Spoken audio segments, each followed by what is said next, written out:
work in an office, meeting the public, whether it's in person or by telephone, is an important part of your job. It can be pleasant like this.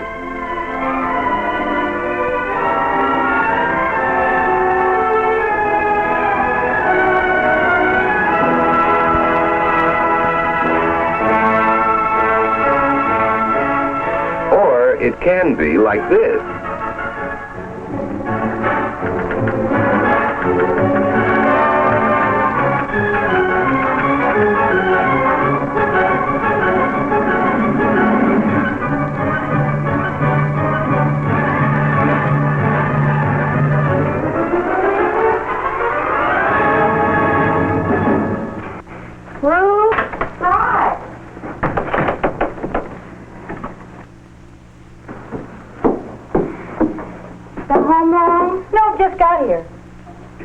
Golly, you look tired. Don't you feel well, Barbara? I feel terrible. Oh, what's the matter? You sick? No, it isn't that.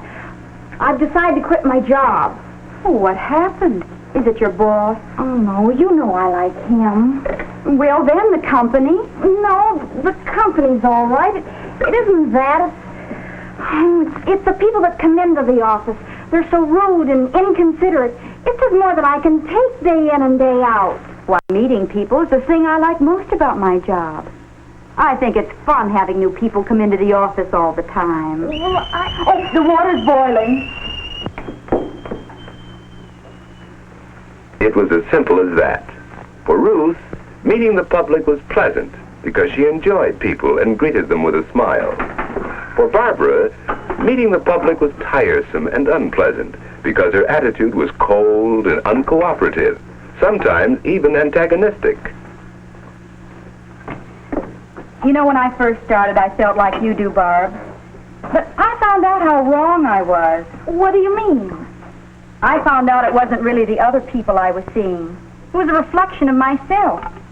I was cross with them, they were cross with me. Oh, it's not as simple as all that. You'd be surprised. I found out that if you're nice to people, they're usually nice to you, too. Well, the people in my office are different, and I'm simply not going to stand for it any longer. You're tired now, Barb. I know just how you feel. Let's talk about it again later on. It's no use, Ruth. Really, I've made up my mind. I'm going to start looking for a job tomorrow. I'll put the table. Oh, here, I'll do it. Everything else is ready. Why don't you go in and sit down and rest for a few minutes? No, thanks. I think I will, if you really don't mind. What you need is some good hot food in you.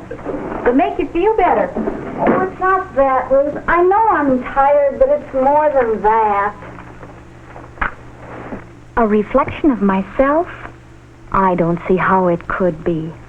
After all, what do they expect? I've got my work to do. I can't stop and pass the time of day with every person who wants to strike up a conversation.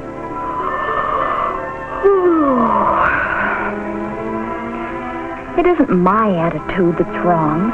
It's the people who come into that office. I'm going to look for another job.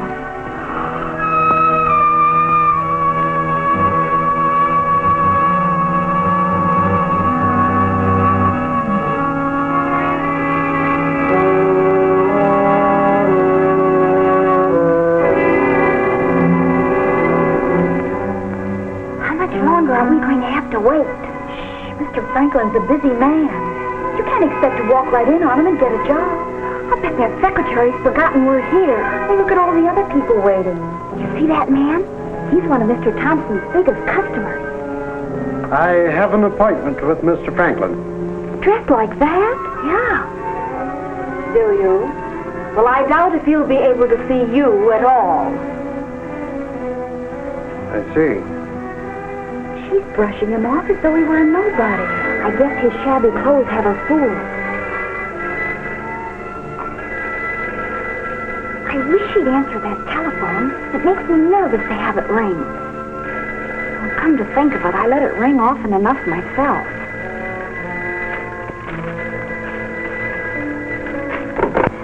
Hello. Yes. Who? Yes, this is Mr. Franklin's office. No, he's busy. No. I don't know who's in charge of that. Oh, yes, I suppose so. If you want to. State 4059. Oh, 95. Well, which is it, 59 or 95? Oh, all right.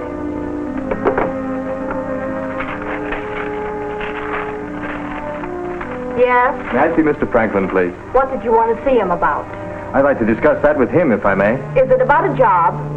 No, I represent the Bragdon Company. You selling insurance? We're one of your company's suppliers. Well, I'll see if he'll see you. She should really find out what his business is, but not like that. She should do it tactfully. Well, I guess those questions were kind of blunt. You'd think she'd know who the Bragdon Company is. Mr. Franklin isn't in. He isn't? I said he isn't in. Thank you. He isn't in? Well, then why has she got me sitting here waiting then? I don't think she told that man the truth. Well, I'm going to find out whether she told the truth or not right this minute. Young lady, miss.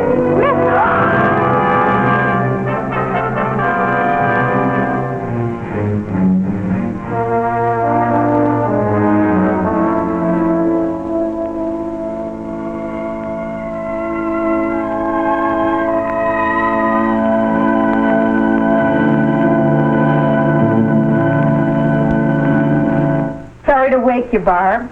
Dinner's ready. Oh, that's all right. I was having a nightmare anyway. A nightmare. I hope it wasn't too gruesome. Help me? Yeah. Ruth, you know what you said before about seeing the reflection of ourselves? Yes? Well, I think I'm going to try it.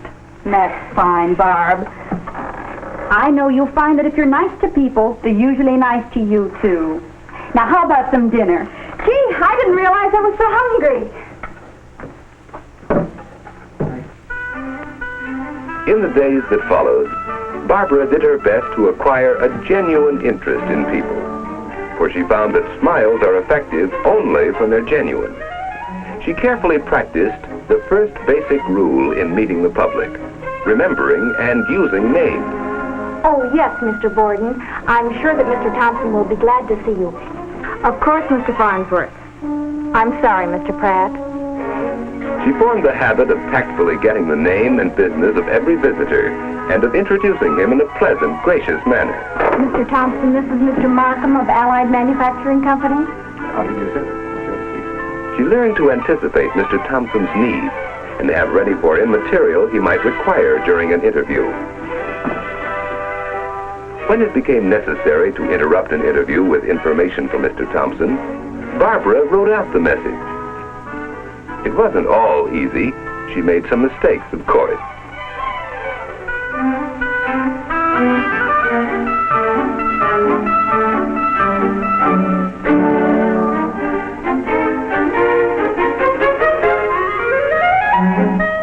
She learned, too, that it's a mistake to argue with visitors. You have an appointment at 10:30. Mr. Thompson should be with you in just a few minutes. Would you mind waiting over there? As different kinds of situations came up, Barbara discovered the proper way to handle them. One of these was the inquisitive caller. Well, I suppose you girls managed to keep busy. Yes, there's always enough work to do. There's a rumor that the firm closed a big deal with Marshall and Company. Is that so? Yes, a 5-year contract. Know anything about it? I can't say that I do. However, if you'd like to see Mr. Walker, that's No, all. it's perfectly all right. It's not that important. Yes, Barbara learned to be on guard against the visitor who asks too many questions, to handle him tactfully but firmly. She learned how to turn away a visitor firmly without making an enemy of him. Can I make an appointment now for some time? Next week? Anytime? I'm free anytime. Well, perhaps I can phone you when an appointment would be more convenient. I have your number. Well, all right. That's fine. Thank you. Thank you. She learned good telephone manners, like answering promptly, using the caller's name. Mr. Thompson's office. Yes, certainly, Mr. Hunt.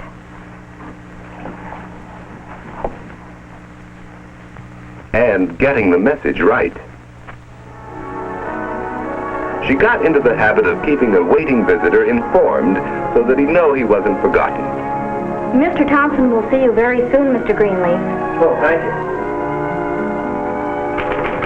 And of course, she became more conscious than ever of the importance of neat, simple clothing in the office. Above all, what Barbara acquired in the days that followed was a real understanding and liking of people. She found that smiles are contagious, that courtesy begets courtesy. And because of her changed attitude, the duties which had once been a nightmare for her became instead the pleasant and exciting experience of meeting the public.